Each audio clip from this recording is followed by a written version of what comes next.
Israel berencana akan menghancurkan terowongan yang ada di jalur Gaza yang diklaim sebagai tempat persembunyian dari pasukan Hamas. Isi dari terowongan dengan panjang ratusan kilometer itu pun masih menjadi misteri. Hamas juga disebut telah menempatkan sandera di terowongan itu yang juga telah diklaim sebagai kota bawah tanah. Sementara itu, Profesor Joel Roskin, ahli geomorfologi dan geologi dari Universitas Bar Ilan Israel mengatakan sulit untuk memetakan jaringan terowongan secara akurat dari permukaan atau luar angkasa. Kemudian ada unit elit yang ditugaskan untuk bergerak di bawah tanah, yakni Yahalom, komando spesialis dari Korps Teknik Tempur Israel yang dikenal sebagai Musang. Mereka dikhususkan untuk menemukan, membersihkan, dan menghancurkan terowongan. Amnon Sofrin, mantan Brigadir Jenderal dan mantan Komandan Korps Intelijen Tempur mengatakan bahwa di dalam terowongan itu akan ada banyak jebakan. Hamas diklaim memiliki senjata termobarik yang tidak dimiliki pada tahun 2021 dan lebih mematikan. Selain itu, Sofrin juga meyakini bahwa Hamas juga memperoleh banyak sistem senjata anti-tank yang akan mencoba untuk menyerang. Pasukan Israel kembali melancarkan serangan darat dengan masuk ke Gaza melalui timur. Namun Hamas dan Jihad Islam mampu menangkis serangan Israel dari dekat Camp Buridge di timur laut jalur Gaza. Serangan yang dilancarkan pada Jumat 27 Oktober itu dijelaskan bahwa Hamas menyergap pasukan Zionis. Militer Palestina itu menyerang beberapa kendaraan lapis baja Israel dengan rudal anti-tank. Setelah serangan mampu ditepis, Israel pun langsung diusir dari Gaza oleh Hamas. Dijelaskan oleh kantor berita sana bahwa helikopter Israel pun sedang mengevakuasi korban tewas dan terluka di sebelah timur Camp Buridge. Diketahui bahwa ini bukan kali pertamanya Israel gagal melancarkan serangan darat. Israel sempat melakukan serangan darat pada Minggu 22 Oktober 2023 lalu. Dalam serangan ini, sayap militer Hamas Brigade Al-Qassam mengklaim mampu membuat prajurit Israel melarikan diri. Al-Qassam menjelaskan bahwa mereka menyergap pasukan lapis baja Israel di sebelah timur Khan Younis, di mana Israel hanya mampu melintas perbatasan beberapa meter saja. Selain itu, militan Palestina tersebut mampu menghancurkan 2 bulldozer militer Israel. Kemudian ada satu tank yang dihancurkan menggunakan peluru kendali anti-tank.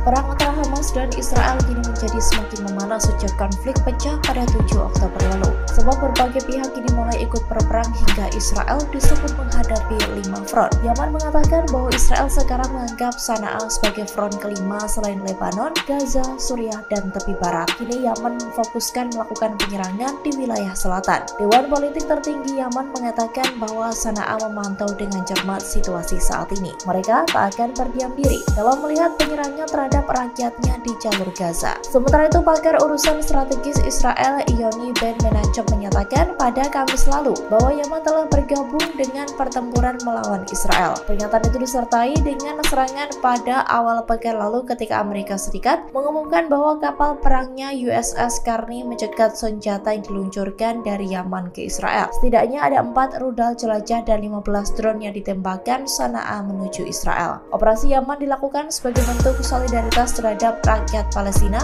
yang diserang oleh Israel. Selain Yaman, Lebanon melalui pasukannya Hizbullah telah melancarkan serangan di perbatasan Israel. Perang 5 front ini tak hanya mengancam pasukan Israel, namun juga pangkalan Amerika yang ada di Suriah dan Irak. Pada Jumat 27 Oktober, Hamas menyatakan kesiapannya menghadapi invasi saat Israel mengatakan bahwa mereka memperluas operasi daratnya. Ezat Al-Rissah, anggota senior Biro Politik Hamas, menyebut bahwa pihaknya siap apabila Benyamin Netanyahu mengirim pasukannya pada Jumat malam. Ia pun mengancam bahwa sisa-sisa pasukan Zionis akan ditelan di tanah Gaza. Diketahui bahwa saat ini Hamas menyebut semua koneksi internet dan komunikasi di Gaza telah terputus. Mereka menuduh Israel yang melakukan hal itu untuk melakukan serangan balasan dari udara, darat, dan laut. Akibat hal tersebut, layanan ambulans pun kini terganggu. Hamas menyatakan bahwa tindakan Israel memutus komunikasi dari jalur Gaza adalah upaya untuk menutupi kejahatan pendudukan tanpa pengawasan atau akuntabilitas apapun. Militan Palestina itu meminta dunia untuk segera bertindak menghentikan penyerangan Israel di Gaza. Sayap militer Hamas Brigade Al-Qassam mengatakan bahwa serangan darat itu terjadi di Beit Hanun dan di timur Burej. Bentrokan sengit antara pasukan Israel dan Hamas pun terjadi menyusul pemadaman internet dan komunikasi di Gaza. Beit Hanun sendiri adalah sebuah kota di bagian timur laut wilayah Gaza, sementara kamp pengungsi Burej berada di jalur Gaza Tengah. Kemudian ada satu lokasi di sebelah utara Gaza. Media Al Jazeera melaporkan setelah beberapa menit situasi tenang, artileri Israel kembali melakukan pemboman besar-besaran melintasi perbatasan. Al-Qassam mengatakan bahwa bentrokan itu adalah yang paling brutal dalam hal penggunaan berbagai senjata dalam baku tembak ini. Serangan udara demi serangan udara menyinari langit saat asap hitam tebal menutupi cakrawala. Al-Qassam melaporkan bahwa mereka merespon serangan itu menggunakan salvo roket. Militan Palestina itu juga menyerang beberapa kendaraan lapis baja Israel dengan rudal anti-tank. Setelah serangan mampu ditepis, Israel pun langsung diusir dari Gaza oleh Hamas.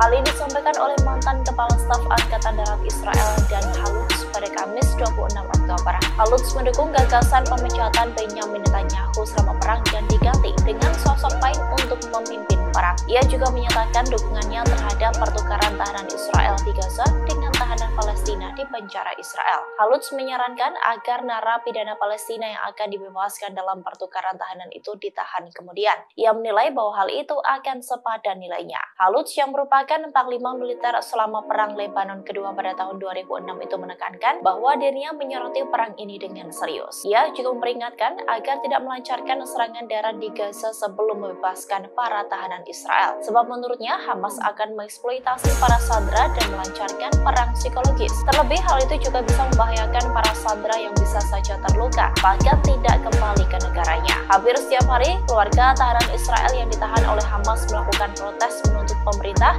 berupaya membebaskan kerabat mereka.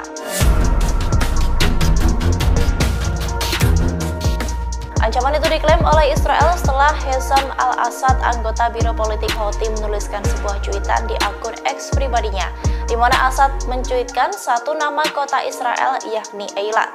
Sebelumnya, Eilat juga sempat diserang oleh Hamas menggunakan roket Ayas 250. Roket dengan jangkauan 250 km itu pun mendarat di Bandara Remen yang berjarak sekira 220 km dari jalur Gaza. Diketahui sebelumnya bahwa Houthi dituding telah menggempur pos militer Israel di Kepulauan Dahlak di Eritrea. Menurut sumber tersebut, serangan itu secara khusus menargetkan puncak gunung yang menjadi lokasi pos pengawasan Israel untuk memantau Laut Merah yang menghadap ke Yaman. Oleh sebab itu, Houthi disebut sebagai dalang dari serangan di pos militer Israel yang ada di Afrika tersebut.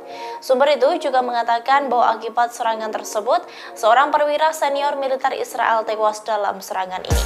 Pasukan Houthi atau Ansarullah ini juga sempat meluncurkan roket yang mengarah ke Israel pada pekan lalu. Roket-roket itu pun berhasil dihalau oleh kapal militer Amerika Serikat, yakni USS Carney. Yaman juga sempat mengancam apabila Israel tak menghentikan serangannya di jalur Gaza, maka pihaknya akan menyerang kapal-kapal milik Israel. Dapur rumah sakit yang dijadikan Hamas sebagai markas utama, yakni Rumah Sakit Shifa di kota Gaza. Rumah sakit tersebut merupakan rumah sakit terbesar yang ada di Gaza. IDF pada Jumat 27 Oktober memberikan visual dan audio yang disadap sebagai bukti aktivitas dari Hamas. Juru bicara IDF, Laksamana Muda Daniel Hagari mengatakan Hamas memiliki beberapa kompleks bawah tanah di bawah Shifa. Di lokasi itulah para pemimpin Hamas mengarahkan serangan terhadap Israel.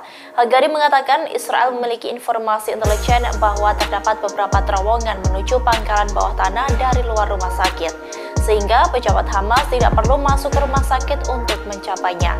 Namun Hagari menambahkan bahwa ada juga pintu masuk kompleks bawah tanah dari dalam salah satu distrik.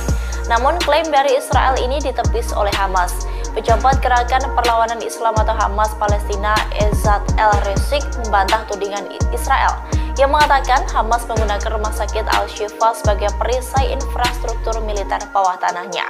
Menurut anggota Hamas tersebut, klaim Israel soal markas bawah tanah itu dapat menjadi alasan IDF untuk mengebom rumah sakit itu. Sayap militer Hamas Brigade Al-Qassam mengatakan bahwa serangan darat itu terjadi di Beit Hanun dan di timur Burej. Bentrokan sengit antara pasukan Israel dan Hamas pun terjadi, menyusul pemadaman internet dan komunikasi di Gaza. Beit Hanun sendiri adalah sebuah kota di bagian timur laut wilayah Gaza, sementara kamp pengungsi Burej berada di jalur Gaza Tengah. Kemudian ada satu lokasi di sebelah utara Gaza. Media Al Jazeera melaporkan setelah beberapa menit situasi tenang, artileri Israel kembali melakukan pemboman besar-besaran melintasi perbatasan. Al-Qassam mengatakan bahwa bentrokan itu adalah yang paling brutal dalam hal penggunaan berbagai senjata dalam baku tembak ini. Serangan udara demi serangan udara menyinari langit saat asap hitam tebal menutupi cakrawala. Al-Qassam melaporkan bahwa mereka merespon serangan itu menggunakan salvo roket. Militan Palestina itu juga menyerang beberapa kendaraan lapis baja Israel dengan rudal anti-tank. Setelah serangan mampu ditepis, Israel pun langsung diusir dari Gaza oleh Hamas. Dari rekaman hitam putih yang dirilis oleh tentara Israel menunjukkan barisan kendaraan lapis baja itu memasuki Gaza. Israel menyebut bahwa serangan itu dilakukan pada siang hari. Sementara itu, sayap militer Hamas mengatakan pasukan Israel saat fajar berusaha melakukan operasi pendaratan di pantai Rafah di jalur Gaza Selatan. Upaya itu pun langsung diketahui oleh pasukan Hamas dan langsung terjadi bentrok. Pasukan Zionis disebut melarikan diri ke laut dan meninggalkan sejumlah amunisi setelah berhasil dipukul mundur Hamas. Tak hanya di satu tempat, serangan darat itu juga terjadi di dua tempat lainnya. Sayap militer Hamas Brigade Al-Qassam mengatakan bahwa serangan darat itu terjadi di Beit Hanun dan timur Burej. Beit Hanun sendiri adalah sebuah kota di bagian timur laut wilayah Gaza. Sementara kamp pengungsi Burej berada di jalur Gaza Tengah. Al-Qassam mengatakan bahwa bentrokan itu adalah yang paling brutal dalam hal penggunaan berbagai senjata dalam baku tembak ini. Namun militan Palestina itu menyerang beberapa kendaraan lapis baja Israel dengan rudal anti-tank hingga berhasil mengusir Zionis dari Gaza. Hal itu disampaikan oleh Hizbullah melalui laporannya pada Jumat 27 Oktober 2023. Hizbullah juga merilis beberapa video di halaman medianya. Pasukan Lebanon itu mendokumentasikan serangannya terhadap Israel di perbatasan. Dalam video, serangan demi serangan dilancarkan oleh Hizbullah ke pos-pos militer Israel. Selain itu, mereka juga menyasar kamera pengawas yang ada di perbatasan tersebut. Hizbullah pun memperkirakan berapa banyak tentara yang tewas atau terluka dalam pernyataan yang dikeluarkan untuk setiap serangan yang mereka lakukan. Media Israel mengonfirmasi bahwa setidaknya ada 40 Zionis tewas sejak serangan di perbatasan. Laporan yang sama juga mengklaim bahwa setidaknya 12 tank Merkava dan lebih dari selusin radar dan situs pengawasan Israel telah dihancurkan. Tentara Israel dijelaskan telah kehilangan sebagian besar peralatan pengawasan yang mereka kumpulkan selama bertahun-tahun di perbatasan penting itu. Selain itu, Zionis juga telah kehilangan 20 kendaraan lapis baja selama bertempur melawan Hizbullah. Diketahui peperangan antara Hizbullah dan Israel pecah setelah Hamas melakukan penyerangan pada 7 Oktober lalu. Hizbullah telah berkomitmen untuk membantu Hamas melawan Israel.